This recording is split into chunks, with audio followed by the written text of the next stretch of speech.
Hello everyone, Meg Haynes here. As a spiritual teacher and healer, I often get a lot of questions about intuition, spiritual practices, working with the angelic realm, empaths, energy protection, that I wanted to address some of these in a video series I'm calling Frequently Asked Questions of an Intuitive.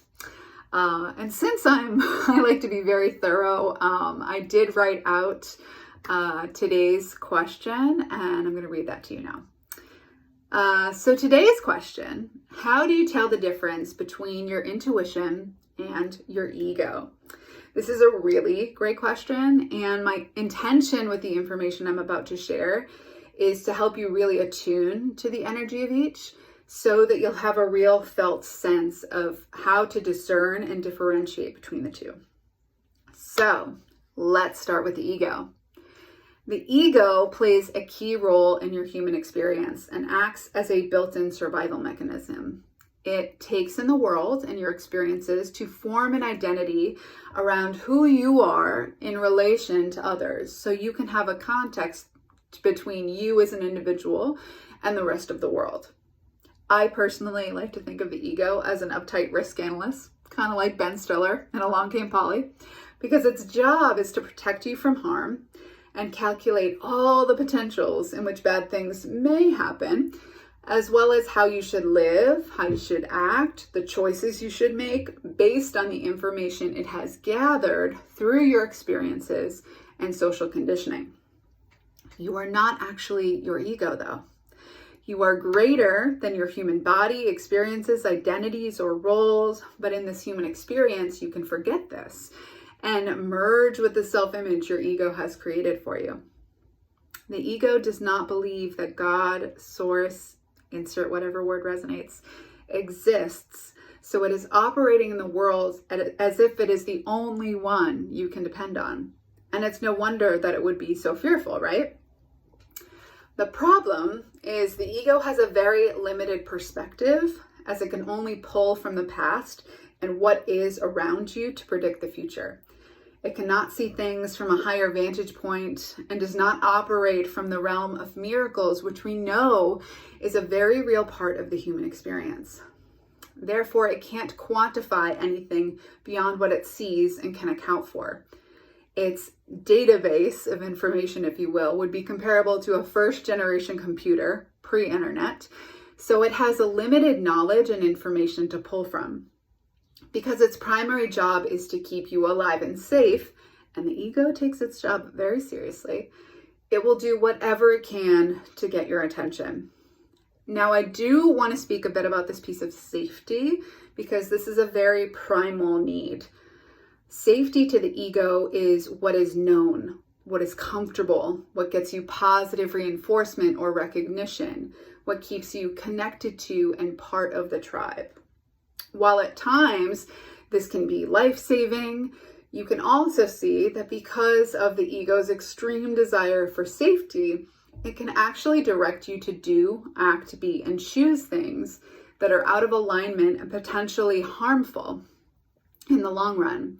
For example, if you are in an unhealthy work environment, the ego most likely is going to advocate that you stay because it at least knows what to expect, whereas leaving that job opens up so many more unknowns.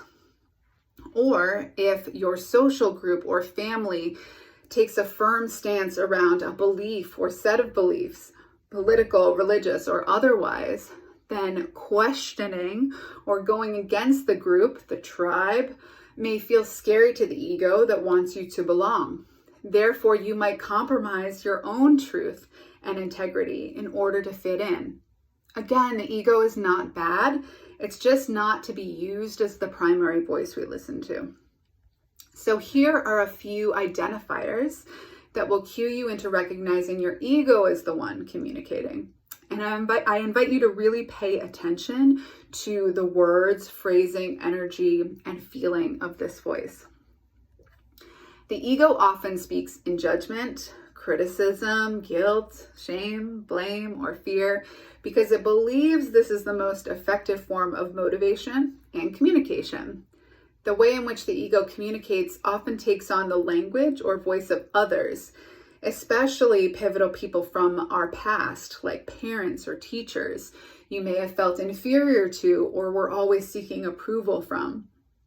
The reason for this is that it is the ego's way of protecting you. It adopts these voices from the past as a way of keeping you in check or in line. It can even disguise itself with spiritual language, which is important to note because often you hear certain words and associate them with the soul or intuition. A few examples of these are, I'm not spiritual enough, I'm going to manifest something bad, or the universe must be punishing me. Since the ego only knows condition, it would only think to view God or the universe through a lens of condition. It loves to use the word should. So if you hear that word, it is a great indicator that your ego is speaking, not your intuition. Even if it's shoulding you to do something that seems like a good idea, your intuition will never use should as a way of communicating because it understands and respects that you have free will.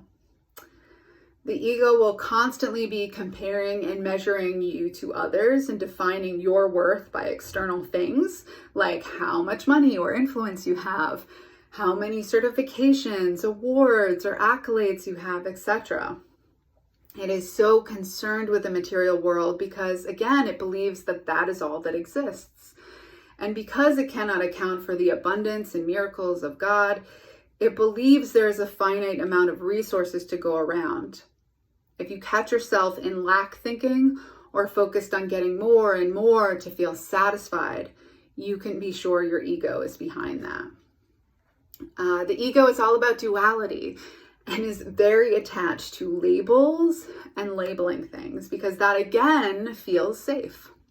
The problem with this, however, is that it can try to keep you and others boxed into your perfectly labeled containers when the truth is we are all so multidimensional in nature and expanding beyond the borders of these frameworks all the time. This can cause inner conflict for the ego and can sometimes even create what's called cognitive dissonance, which is essentially a process of denial in order to keep the status quo. When your body experiences conflict between opposing ideas, beliefs, or actions, your ego will rationalize, explain away, or even reject information so that you don't have to feel, acknowledge, or face the discomfort of that inner conflict. However, when you learn to embrace inner conflict as an essential and natural part of your growth, you become more open to discovering what is true for you and letting that truth evolve over time. But as I said earlier, safety to the ego is fitting in with the tribe. So it will either fight against something or someone that opposes the tribe's mentality or values, or it will people please and placate the tribe in order to not be rejected. The ego has no relationship to the present moment. In fact, it cannot exist in the here and now, which is why it tries to keep you occupied in past or future thinking. It is either in one realm or the other, or switching back and forth in between. A cue to this is becoming aware of your thoughts and how your body responds. Do you notice your thoughts beginning to swirl? And what ifs? Do you feel tight or anxious? When you find yourself in the past-future ping pong match, focus your attention on something in the now and use your breath to bring you back to the present moment. The voice of the ego tends to be louder until, of course, you learn to turn up the dial of your intuitive voice. Because of its volume, shall we say, it tends to get more attention because it's what you initially hear. You can sense the voice of the ego on a more surface level, whereas your intuition speaks or communicates from a place of more subtlety and depth. The ego's messaging is often conflicting and complicated, so if you find yourself feeling confused and overwhelmed by the thoughts swirling around, you can be assured that your ego has the floor. And lastly, while it has the best intentions for you, it is always going to see you and speak to you as the victim. Because again, it is responding to the world as is without the belief that God exists or that you are one with God and a powerful co-creator with the universe and of your reality. Your intuition, however, is the voice of your soul, source of divine intelligence. Every single one of you who incarnated here was gifted with this voice from God, or again, whatever word resonates for you. Some people call this their inner GPS, as it is intended to guide you on the highest path, your highest path throughout your life. Some key indicators that you are hearing the voice of your intuition are, well, first and foremost, your intuition will always speak to you in a loving and supportive way. It is literally the voice of love speaking through you. Therefore, it will never use shame, judgment, guilt, or fear as a way of communicating. It is the most honest, integrous, and true voice you will hear, and will always guide you towards the choices and actions that are for the best and highest good for yourself and others. It does not judge the duality of your experience by labeling them as this is good or this is bad, but will instead steer you towards what is meant for you and away from things that aren't. Always respecting, though, that you have free will and ultimately get to choose which path you want to experience. You will know this through a feeling in the body, either this expansive excitement that feels like butterflies or lightness in the chest, or through contraction and constriction, like heaviness or discomfort. Hindsight has probably given you many examples of this when you had that gut feeling and ignored it. Your intuition doesn't judge you, though. It is only here to love and guide you and help you turn every experience into an opportunity for deeper learning and growth, because it does not judge things as good or bad, but just as more experience for you to have in this lifetime. Your intuition doesn't seek others' permission, advice, or approval. It may guide you towards people or things, but that is only to awaken and activate what is already within you, or so that you can play out your soul contracts to continue your evolution. It does not seek validation from the external world because it sees you as already worthy and enough as you are, and knows that material things are truly immaterial. It reminds you that you can do anything you believe you can do, and often invites you to take leaps outside of your comfort zone to help you build your confidence, self-trust, resourcefulness, and to learn to play with life as a co-creator. It's the voice that will whisper to you to follow those crazy dreams because it knows you came to this earth to live out those experiences your soul has chosen for you. Its guidance, however, is not always linear or logical, so remember that the source that speaks through you has a greater vantage point from which to see how everything can come together.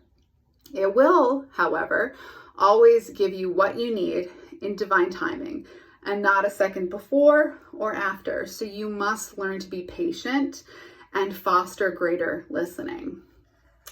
The messages of your intuition are often simple and direct, such as go here, listen to your body, or pay attention, that's a sign for you. Trust that the voice of God, source, doesn't need to complicate things. It wants to make itself as easy for you to follow as possible. And as I mentioned earlier, the voice of your intuition is often softer and deeper, requiring you to really drop your awareness into the body to hear it. Though, in cases of emergency, it will direct you swiftly and firmly. For example, when I was in college, I was supposed to be at my apartment and had every intention in the world to be there. The season premiere of my favorite show is airing, and those were the days when if you missed it, you were out of luck. But a divine intervention in the form of a friend invited me out for dinner. And at dinner, I was still thinking about how I could leave early so I could get home when I heard a voice in me say, "You don't need to go home, stay here and enjoy your friend." As my ego argued all the reasons why that wasn't a good idea, my intuition continued, steadfast, repetitive, and firm. There was no fear to this voice, but enough of an energetic pull that I ended up not going home until much later. When I finally did arrive there, my apartment had been robbed. If I hadn't listened to that voice, who knows what would have happened. And there are thousands of cases of individuals who woke up late, feel sick, or get stuck in traffic because they took the wrong route and miss a plane or train that ends up crashing. This is not a coincidence.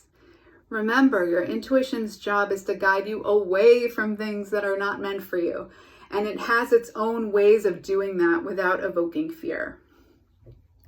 Oftentimes people say they have a hard time hearing their intuition, and I always ask them, how often are you present? Because you see, your intuition lives in the here and now, the only real moment that exists. The past and future live in your mind, which is why it is the realm of the ego. But the present is the intuition's domain. Think about it. When you're projecting onto the future or swirling in thoughts about the past, you're not here.